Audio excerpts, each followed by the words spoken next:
여러분 안녕하십니까? 지난주 말씀을 할 때 제가 그리스도의 복음과 바벨론이 어떤 관계를 가진 것인가 그 원리를 파헤쳐서 한번 말씀을 드린다고 했습니다. 우선 먼저 제가 강의하고 있는 것은 다니엘서의 서론이에요. 아직 다니엘서 1장 1절 열지 않았습니다. 다니엘서를 전체를 공부하기 전에 서론부터 지금 말씀드리는 거예요. 이 말씀 중에서 그리스도의 복음과 바벨론의 관계, 이거를 원리를 파헤쳐서 말씀을 드리려고 합니다. 요엘 1장 4절 말씀을 한번 읽어보겠습니다. 팥종이가 남긴 것을 메뚜기가 먹고, 메뚜기가 남긴 것을 룻이 먹고, 룻이 남긴 것을 황충이 먹었도다. 그러니까 여기서 곡식을, 농부가 양식을 하려고 곡식을 심었는데 그 곡식을 망쳐놓는 벌레들이 네 가지로 나오죠. 첫째 팥종이, 두 번째 메뚜기, 세 번째 룻, 네 번째 황충, 이렇게 네 가지로 나왔어요. 여러분이 팥종이라고 하는 것은 우리가 참 이런 용어는 많이 쓰지도 않고 잘 몰라서 그러지만은 이 팥종이라고 하는 것은 농부가 봄에 모짜리를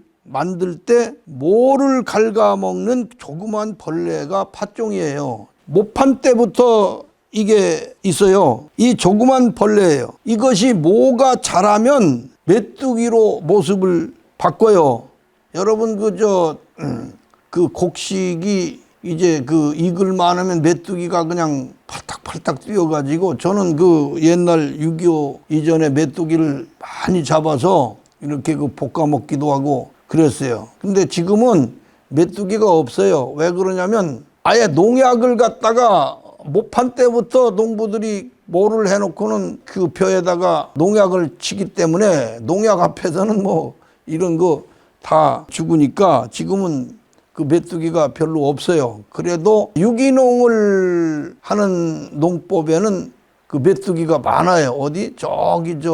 어디라든가 일부러 농약을 한 번도 안 주고 논에 그냥 메뚜기가 엄청 많이 있는 그런 곳이 양평 쪽에 그런 논들이 많이 있어가지고 사람들이 거기 가서 관광하고 메뚜기 잡고 그런 논들을 일부러 만들어 놨어요. 저도 거기 한번 가본 적이 있어요. 어쨌든 간에 이렇게 농부가 모짜리를 만들 때부터 모를 갉아먹는 것이 팥종이고, 그것이 자라면 메뚜기의 모습으로 바꾼다고 그랬죠. 그 다음에 이게 룻이라고 하는 것으로 탈바꿈을 해요. 그 다음에 마지막에 황충으로 변모해가지고 마지막 열매 때까지 농사를 완전히 망쳐놓는 것, 이것이 무엇이냐? 바벨론이야. 이것이 완전히 하나님의 사람의 신앙을, 성도의 신앙을 다 망쳐놓는 것이 세상이다, 마귀다, 바벨론이다.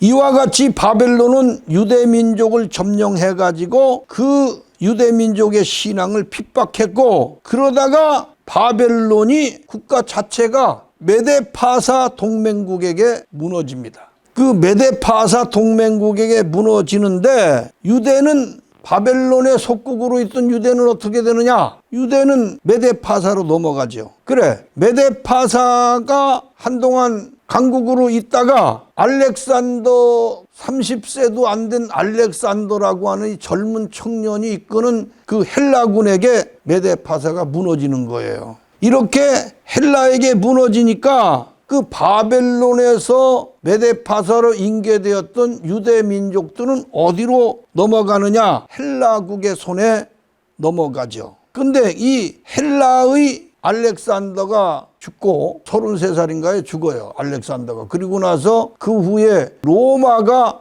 헬라를 무너뜨리는데, 그러면 헬라의 속국으로 있던 그 유대 나라는 어떻게 되냐? 다시 또 어디로 넘어가요? 로마로 넘어가는 거예요. 이렇게 네 개의 국가로 옷을 갈아입으면서 하나님의 백성인 유대 나라가 핍박당하며 완전히 망하는 꼴이, 마치 농부가 봄에 모짜리를 만들고 그 모짜리에서부터 이삭이 나와서 벼가 익을 때까지 팥종이, 메뚜기, 룻, 황충이 완전히 망쳐놓는 것과 똑같지 않느냐, 그런 얘기입니다. 그래서 유대 나라는 망했어요. 그래서 유대 나라에서 하나님의 백성이 끝났느냐? 유대 나라는 망했어도 유대 나라에서 하나님의 백성들은 빠져나온다는 얘기예요. 그래서 그리스도의 신앙이 초대교회로 세워지는 것입니다.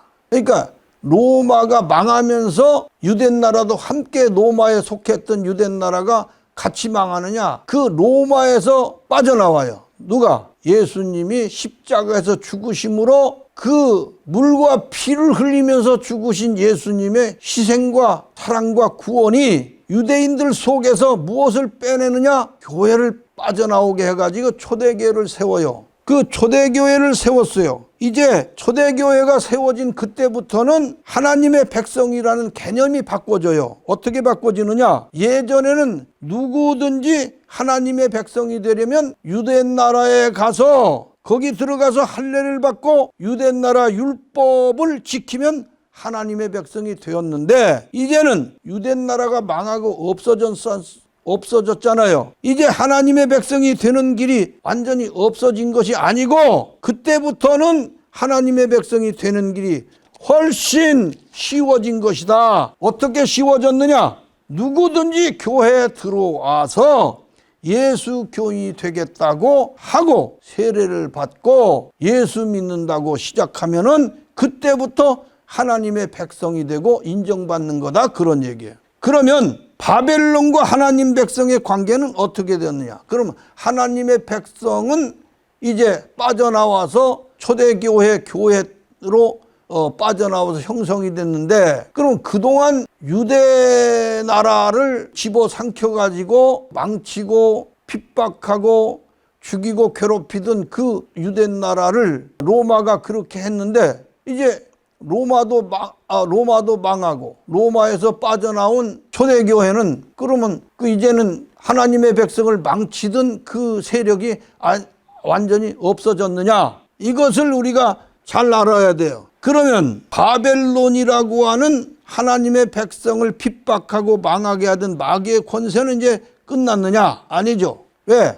유대 나라가 망할 때 하나님의 백성이 거기서 빠져나와서 그리스도의 교회로 세워지고 국가 유대 나라에서 하나님의 백성이 되는 권리를 가졌던 그 조건이 이제 교회라고 하는, 이제 하나님의 나라 한 국가와는 관계없이 한 교회에서 하나님의 백성이 되는 그런 일이 일어나자 로마 나라나 어떤 국가가 하나님의 백성과 대적할 수가 없는 거 아닙니까? 그러니까 로마라고 하는 나라가 후닥닥 무엇으로 바꿔 입냐면 교회라고 하는 옷으로 바꿔 입어요. 그것이 로마 교황청이에요. 여러분 한번 잘 생각해 보세요. 이 세상 역사에 국가의 권세와 능력과 모든 것을 다 교회에다 주는 역사가 있겠어요? 이거는 정말 연구해도 이해할 수도 없고 깨우칠 수도 없는 심오한 사건이 로마가 모든 권세를 천주교회에게 준 거라는 사건이에요. 왜 그랬느냐? 하나님의 백성이 교회가 되었기 때문에 하나님의 백성을 망치려고 하는 이것도 교회의 옷으로 갈아입지 않으면 안 되었기 때문이에요. 여러분 이해가 되십니까? 그래서 인류의 역사가 진행되는 지금까지 교회의 이름을 건, 다시 말하면 로마 천주교라고 하는 이름을 걸고 교회가 교회를 핍박하고 죽이고 멸망시키고 잡아 죽이는 역사는 있었지만은 국가가 교회와 싸워서 대적하는 일은 없었다는 얘기예요. 그렇기 때문에 국가가 직접 교회를 핍박하는 일은 이 세계 역사 속에 없었어요. 그래서 지금 일어나고 있는 이 국가가 교회를 핍박하고 국가 권세가 직접 교회에 그 국가의 권세를 가지고 휘두르고 말이에요. 이런 것이 있어서는 안 된다는 얘기예요. 이해가 가십니까? 제가 그 바벨론의 역사를 갖다가 바벨론 역사 또 그 다니엘서를 지금 서론을 얘기하면서 이런 얘기를 하는 것은 내가 사는 이 시대에 지금 이러한 일이 일어나기 때문인 거예요. 국가가 직접 교회를 박해하거나 핍박하거나 국가의 권세를 사용해서 교회를 어떻게 한다, 이건 있어서는 안 돼요. 왜?